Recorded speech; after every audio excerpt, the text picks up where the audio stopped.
ఒక పెద్దాయన అవతల అంబటి పేరుని కొడాలి దోరంపూడి రోజా సీదిరి అప్పలరాజు గారు ఏమంటే ఇంకోటి ఎవడో ఉండేవాడు ఆడు కూడా నోటికి ఏదో వస్తే అది వాగేవాడు. ఇలాంటి డాషలు అందరూ ప్రతిపక్షంలో కూర్చుని ఉన్నప్పుడు కేవలం 23 మందితో అవతల 151 మంది ఉన్నారు. 23 మందితో 74 సంవత్సరాల వయసులో పెద్దయిన అక్కడ కూర్చుని వాళ్ళకి ఏం మాట్లాడాడు చూడండి. నేను ఒకరిని మాట్లాడితే 15 మంది మంత్రులు మాట్లాడుతున్నారు. మాట్లాడి పర్వాలా, ఏమి చేయలేరు. మీరు 151 మందిని నేను ఫేస్ చేయగలుగుతా. నా వయసు గురించి మాట్లాడుతున్నారు. నా వయసు ఏం బాధ లేదు.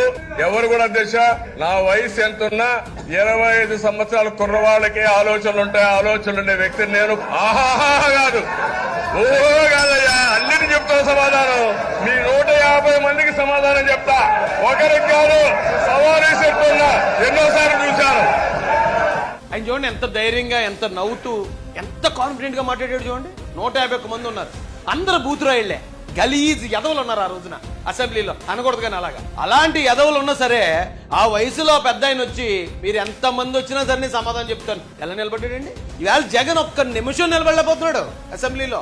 మీరు పాయింట్ గమనించండి. ఇప్పుడు దమ్ము అనేది ఎప్పుడు పడితే అప్పుడు ప్రదర్శించేది కాదండి, సమయాన్ని బట్టి బయటకు వస్తుంది.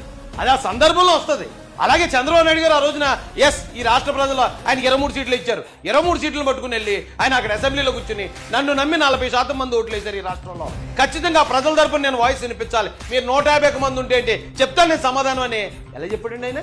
ఎందుకు పారిపోతున్నాడండి వాళ్ళ జగన్? పారిపోవటమే కాకుండా మళ్ళీ ఎలివేషన్లు ఉంటాయి చూడండి. పారిపోవటంలో కూడా ఎలివేషన్. 10 గంటలకు వచ్చేటట 10-11 కరెక్ట్ 11 నిమిషాలు వెళ్ళిపోయాట.